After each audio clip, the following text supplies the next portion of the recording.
Hello class, my name is Robert Gear and this is my video discussion for scenario 3. Alright, let's get into it.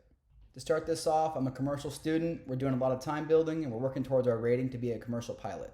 On a recent cross-country flight, we noticed that time en route between 2 points was drastically different than what we initially calculated.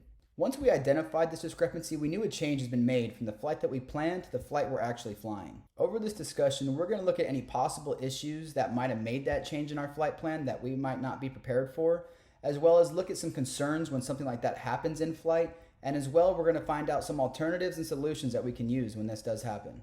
In many cases during a flight, if we had a change in a flight plan that was prepared on the ground, it's very likely we may have missed some steps or miscalculated some areas. Starting off with aircraft performance charts, these are very important to know the areas you're flying in because that will have a big difference on how your aircraft performs.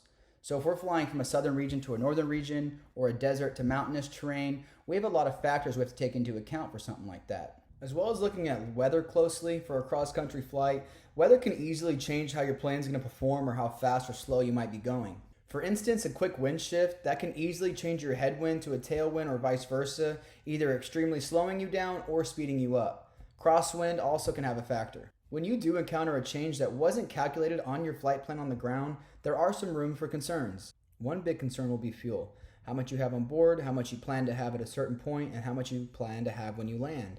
Now, this could be changing when you have a longer period in between 2 points because now everything's different.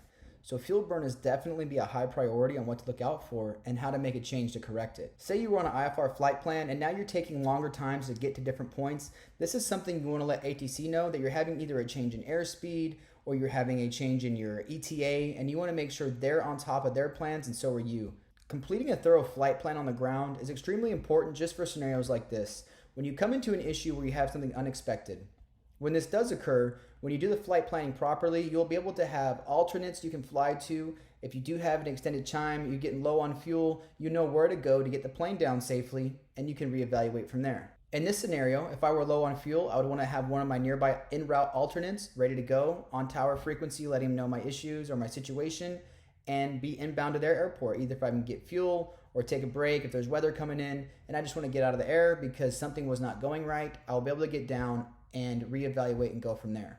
In the end, it's very important to be familiar and knowledgeable for your aircraft performance charts, as well as weather in the area or areas you might be flying. Paying attention to the small details could change the outcome of a flight, so it is very important to cover all aspects of your flight planning and pre-flight, as well as the task in the air, all phases of flight.